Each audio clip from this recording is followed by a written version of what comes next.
A massive 7.8 magnitude earthquake struck Turkey and Syria on Monday morning, killing at least 14,000 people and injuring thousands more. It was the worst earthquake in Turkey since 1999 and one of the strongest recorded in the region in a century. Casualties are expected to rise as rescuers continue to dig through rubble for survivors. The initial tremor struck near the south-central Turkish city of Gaziantep at 4:17 a.m. local time. Thousands of buildings across both countries collapsed to the ground.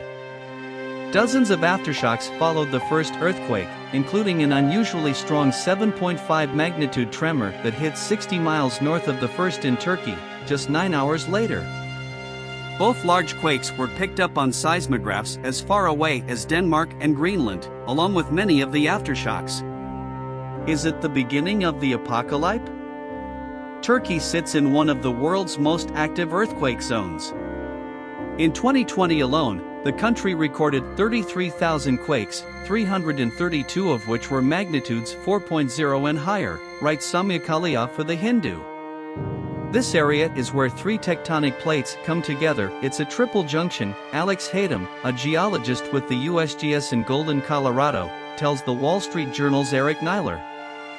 It has not had a lot of seismic activity in the recent past, however it is an area where a lot of stress builds up over time. Two major fault lines cross through Turkey, which lies on top of the Anatolian Plate. Monday's quake occurred along the East Anatolian Fault, located on the border of the Anatolian and Arabian plates from eastern Turkey into the Mediterranean. It's known as a strike-slip fault, which means the two plates slide past each other horizontally. It is a seismically active area, but this event was especially devastating.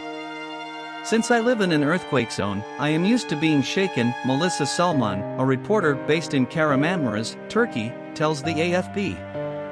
But that was the first time we have ever experienced anything like that. We thought it was the apocalypse. Meanwhile in Syria, years of civil war have already displaced millions of people, and airstrikes had left infrastructure fragile before the quake.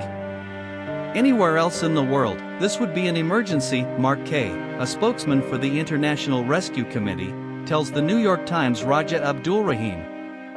What we have in Syria is an emergency within an emergency. Turkish President Recep Tayyip Erdogan declared a national mourning period of 7 days following the disaster. Dozens of countries, including the United States, have offered up aid as rescue teams work swiftly to find and treat survivors. Our teams are deploying quickly to begin to support Turkish search and rescue efforts and address the needs of those injured and displaced by the earthquake, President Biden said in a statement, per Politico's Kelly Garrity. U.S.-supported humanitarian partners are also responding to the destruction in Syria.